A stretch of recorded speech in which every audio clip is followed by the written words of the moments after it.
एक ऊंची पहाड़ी पर पूरे शहर को देखती हुई एक पुरानी हवेली खड़ी थी। यह हवेली अपने आप में एक रहस्य थी जो हर किसी को अपनी ओर आकर्षित करती थी। उसकी टूटी हुई दीवारें और खिड़कियां एक भूले हुए जमाने की कहानियां सुनाती थीं। ऐसा लगता था जैसे हवेली के हर कोने में कोई ना कोई कहानी छुपी हो। लोग कहते थे कि यह हवेली भूतिया है और यहाँ रात में अजीब अजीब आवाजें सुनाई देती हैं। इसकी खौफनाक खामोशी किसी भी आवाज से ज्यादा डरावनी थी। हवेली के पास से गुजरते समय लोगों को अजीब सी ठंडक महसूस होती थी।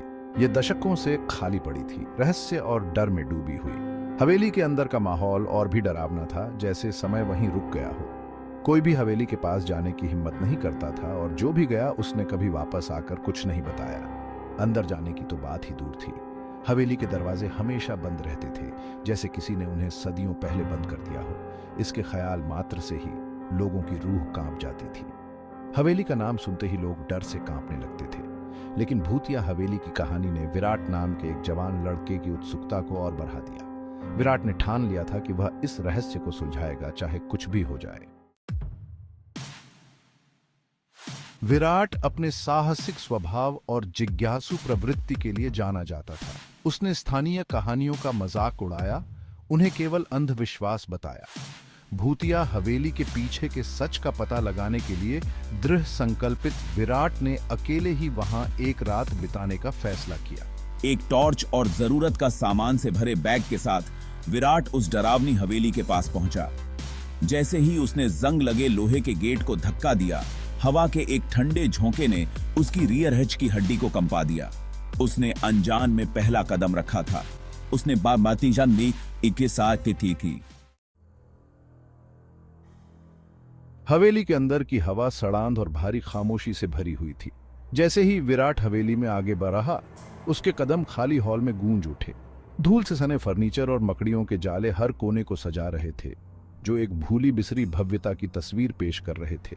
जैसे जैसे अंधेरा हवेली में छाया, अजीबोगरीब घटनाएं होने लगी। विराट परछाइयों से धीमी फुसफुसाहट सुन सकता था, हालांकि वह अकेला था। उसने उन्हें अपने दिमाग का वहम समझकर खारिज कर दिया, लेकिन बेचैनी की भावना पैदा होने लगी। अचानक मैंने एक खून जमा देने वाली चीख सुनी। मेरा दिल जोर से धड़कने लगा और मैं अपने ट्रैक में जम गया।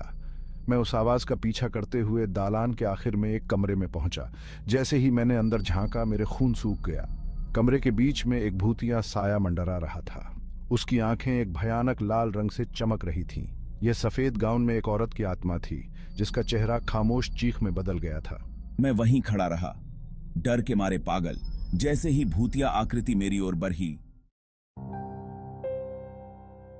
जैसे ही भूतिया आकृति मेरे पास पहुंचने वाली थी, वह हवा में गायब हो गई। मेरा डर कम हो गया और उसकी जगह सच्चाई का पता लगाने की तीव्र इच्छा ने ले ली। मैंने सुराग के लिए कमरे की छानबीन की और एक धूल भरे चित्र के पीछे एक छिपे हुए डिब्बे पर ठोकर मार दी। डिब्बे के अंदर मुझे एक पुरानी डायरी मिली। जैसे ही मैंने उसके फटे हुए पन्नों को पलटा, मेरे सामने एक दुखद कहानी सामने आई। डायरी माया नाम की एक युवती की थी, जो उस हवेली में अपने प्रेमी विक्रम के साथ रहती थी।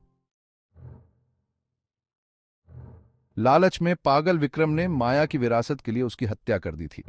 माया की संपत्ति और धन दौलत पर कब्जा करने के लिए उसने यह घिनौना कदम उठाया। विक्रम ने सोचा कि अगर माया रास्ते से हट जाए तो वह सारी संपत्ति का अकेला मालिक बन जाएगा। फिर उसने अपने गुनाह को छिपाने के लिए उसके शरीर को हवेली की दीवारों में ही चुनवा दिया था।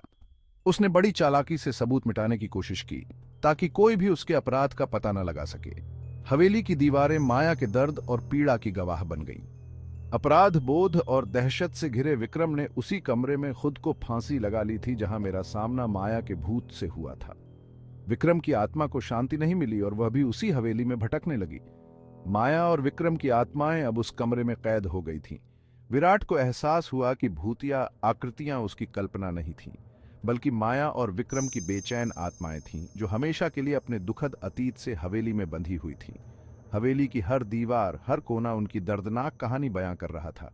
हवेली वास्तव में भूतिया थी, किसी अज्ञात संस्था द्वारा नहीं, बल्कि अपने काले इतिहास की गूंज से। यह हवेली अब एक शापित स्थान बन चुकी थी, जहां माया और विक्रम की आत्माएं हमेशा के लिए कैद हो गई थीं। हवेली की भयानक सच्चाई ने विराट को हिलाकर रख दिया। जैसे ही भोर हुई, हवेली के चारों ओर एक अजीब सी खामोशी छा गई। मुझे पता था कि मुझे हवेली से भागना है। मेरे दिल की धड़कन तेज हो गई थी और हर कदम के साथ डर बढ़ता जा रहा था। मैंने डायरी वहीं छोड़ दी जहां मैंने उसे पाया था, हवेली की दीवारों के भीतर फंसी दुखद आत्माओं के प्रति सम्मान व्यक्त किया। उस डायरी में छिपे रहस्यों ने मुझे अंदर तक हिला दिया था। मैं उस भूतिया हवेली से भाग गया, लेकिन हर कदम पर ऐसा महसूस हो रहा था जैसे कोई मुझे देख रहा हो। मेरे कानों में अतीत की भयानक चीखें गूंज रही थीं। उन चीखों ने मेरे दिल में एक अजीब सा डर भर दिया था। विराट भूतिया हवेली में बिताई उस रात को कभी नहीं भूला। वह रात मेरे जीवन की सबसे डरावनी रातों में से एक थी। वह रोमांच की तलाश में गया था, लेकिन उसे नहीं पता था कि उसे किस तरह के खतरों का सामना करना पड़ेगा।